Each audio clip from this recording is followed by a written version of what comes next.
Is one-page rules too simple?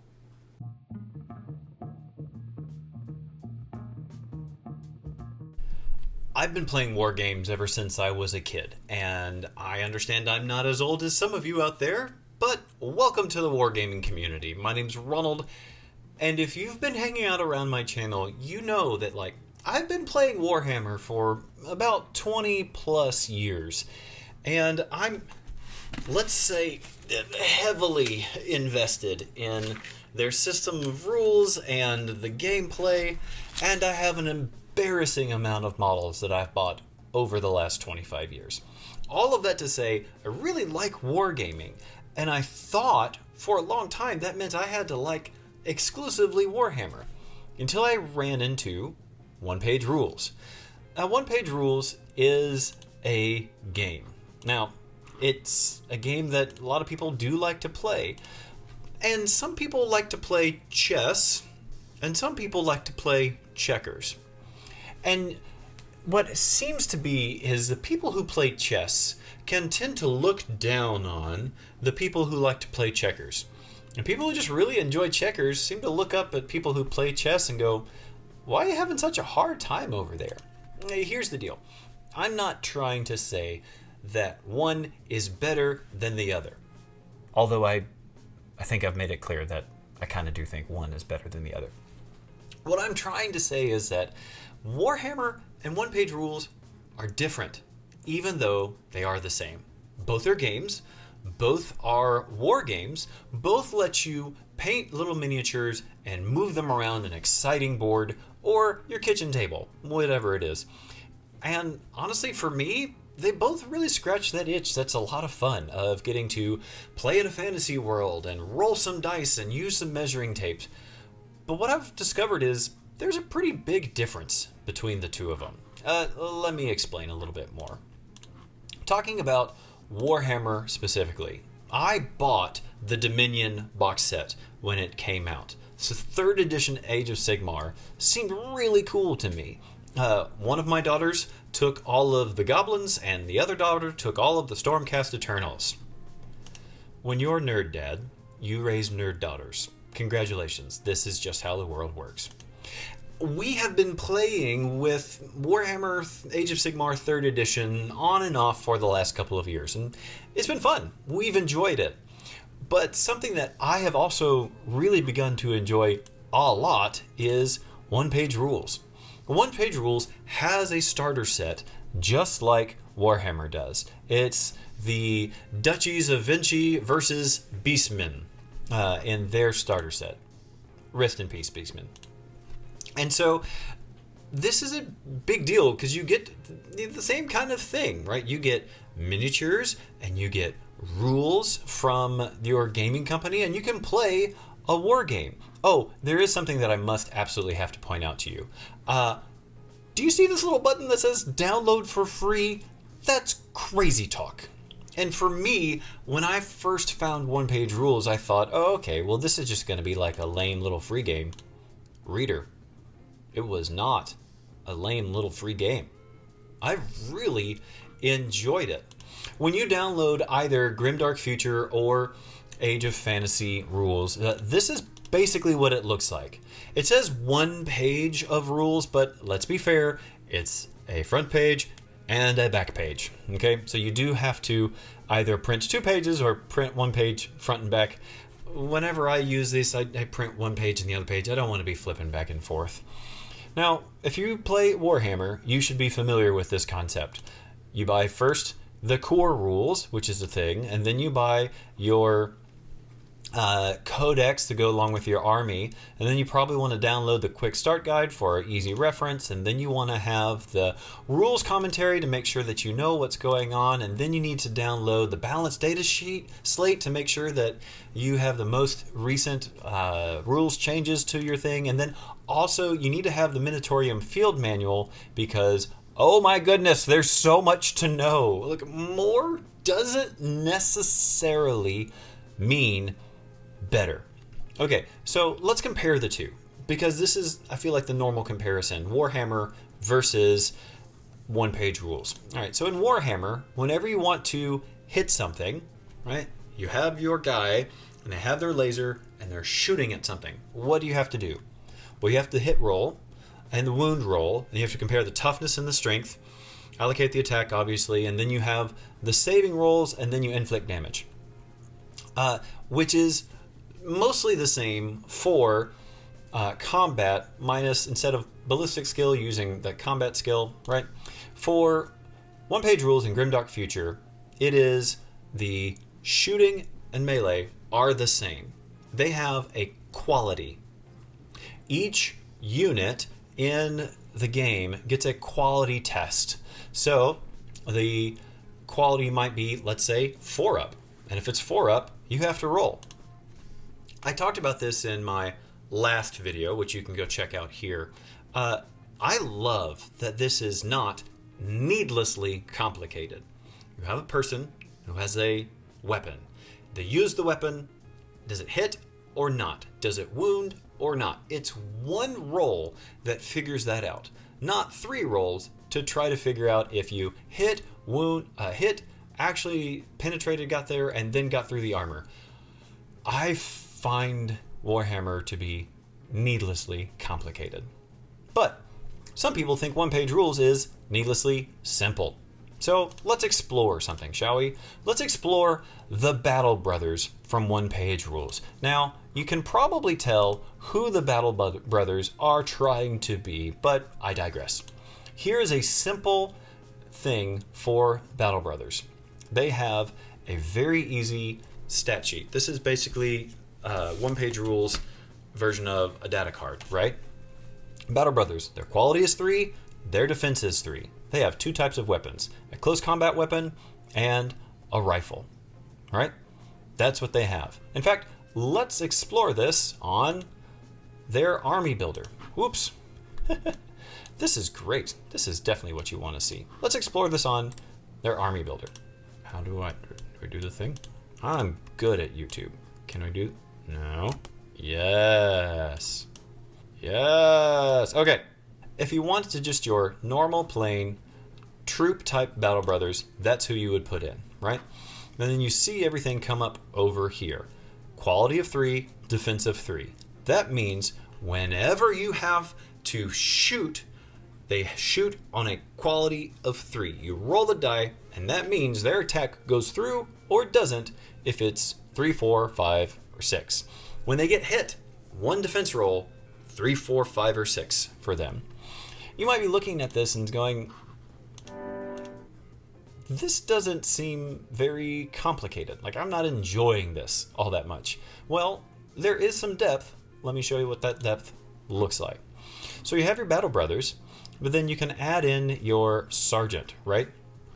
You can have your Sergeant heavy pistol and hand weapon. Okay, well now you have some variety in what you're doing. Your Sergeant can have a gravity pistol, which is 2 attacks, and rending. What's rending, you might ask? Well, all of the rules that one-page rules have are listed in the secondary sheet. First sheet is how to play the game. The secondary sheet of all the rules are all the special rules that are common in the game, that every single faction, that every single person who's playing needs to look at. So sheet number 1 over there, how to play. Sheet number 2, all of the standard special rules. And if you don't necessarily have those rules right in front of you all the time, while you're looking through this, you can see that, okay, AP. What's AP? Armor piercing. Target gets -X to defense rolls when blocking hits. So if a Battle Brother were to be shooting another Battle Brother with heavy rifles here, you see that they have AP 1. So instead of defense of 3, it's a defense of 4. That takes into account the strength of the weapon and puts it into the secondary roll. I love how easy that is. All right, well then, what about all this other stuff? Well, let's say you wanted to have your Sergeant have an energy sword, right? I click that here, it's an extra 10 points. We see it's 2 attacks, AP 1, and rending. What's rending? It ignores regeneration, and unmodified results of 6 get AP 4, which is brutal in this game. Meaning that your opponent has to roll a 6 in order to save. It is a brutal, brutal rule of rending, and it's easy enough to see what it is. Or if you just want that to happen all the time, give your captain, your sergeant, an energy fist, and they just get AP4 normally. Well, okay, what if you want to make them better? All right, well, make them veteran infantry. All models get this, get a +1 to hit in melee and shooting. You click that, well, now all of a sudden, instead of quality 3, they have veteran infantry. They're quality 2s.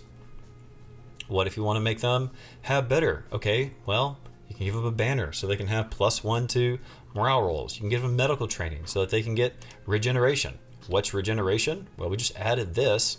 Regeneration is when your model gets to basically have an invulnerable save, a secondary save.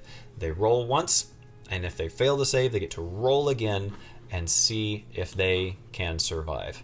Then again, all of these weapons are the options for your group. You can have a flamer, which is reliable, always hits on 2s, no matter if they're veteran infantry or not. You can have a fusion rifle, which is basically One Page's rules Melta gun, deadly 3, which it took me a while to understand this, but you assign each wound to one model and multiply it by 3. So if you've got a big character and they get hit with a deadly, they make 1 save roll, and if they miss it, they take 3 wounds. Huge, okay? So it's a big deal, but the wounds don't carry over to other models. So there's a whole bunch of things going on here. There's also plasma cannon, which gets blast. Hard to see right here. Let me take my face away. Boop. All right. Blast means it ignores cover, and after resolving other special rules, each hit is multiplied by X, in this case 3, where X is up to as many hits as models in the target unit. So, meaning, you take this weapon, you hit. If it hits, it explodes and becomes 3 hits instead of 1. That your opponent, then needs to save against. All of that to say, there is depth inside of the game of Grimdark Future for the Warhammer 40k equivalent, or Age of Fantasy for the Age of Sigmar equivalent. There's a lot of fun here, and it expands beyond just the normal units as well. If you want to add in your characters, you can add in your master brother, right? So this is your leader that you can have, and you'll see here 1,000 points. In Grimdark Future, you take 1 hero from this section over here per 500 points. So in a game of 1,000, you would be able to have a master brother and say a master destroyer, but if you added another one up here, it would tell you, okay, you have too many units. You have max 1 hero per full 1,000 points. So let's take out this guy here. And destroyers are your Terminator equivalents. So let's say you have your master brother. Well, you could upgrade him with Preacher, and so this model and its unit gets Furious. They already had Furious, you get extra hits from Furious on unmodified hit rolls of 5 or 6 instead. Furious is a special rule. If you land on 6, it becomes 2 hits instead of 1. Or they could get Repair, an Engineer. Once per this model's activation, before attacking with 2 inches of a model with tough, within 2 inches of a model with tough, roll a die. On a 2+, you may remove D3 wounds from that model. Activists, they become casters. Do you miss Psychic Phase? Hold on. Do you miss Psychic Phase from Warhammer 40,000? Welcome to Grimdark Future, where the Psychic Phase is back, and it matters again. You can make them a caster, so they get special spells. So if we make them a caster, and then come over here, we can see what those spells are. Check this out. Blurred Sight. Target enemy units within 18 inches get -1 to hit next time it shoots. Or Psychic Terror. Target enemy units within 12 inches take 2 hits with AP2. Isn't Psychic fun? Wouldn't it be fun to have Psychic back? You could have it back if you decided to come and play one-page rules. I'm just saying, there are lots of options here. Advanced Tactics Captains is a lot of fun. Once per this unit's activation before attacking, pick 1 other friendly unit within 12 inches, which may move up to another 6 inches. I have greatly enjoyed one-page rules, I actually think it's on par with Warhammer. Not that it's overly complicated, but that it has enough strategy and depth to keep me interested. First off, it's got activations. I activate one unit. My opponent then activates one unit. Then I go, then my opponent goes, then they go, and then I go, until we've all used up our activations on one unit at a time, and then the round is over when we've finished. That way, I'm not sitting on the other side of the table for 30 minutes waiting for my opponent to finish their turn. I don't think one-page rules is too simple. Is it more simple than Warhammer 40k? Yes. But I don't think that means it loses any of its strategic depth, and I think it might even make it more fun. What do you think? I would love to know what you think. Do you think I'm off my rocker? Do you think that I've lost my mind? Do you think Warhammer is the best and only war game that's out there? I would love to know down in the comments. Do me a favor. Leave me a comment. Let me know what you think. I'd love to hear from you. Thanks so much for watching. And if you're enjoying me talking about war games, consider subscribing. It'd be a lot of fun. I promise. Do it. You should do it. You should subscribe. It's just a little bell. Just click the bell. Just click it. It'd be really easy. It'd be real fun. You could see me more. Thanks for watching.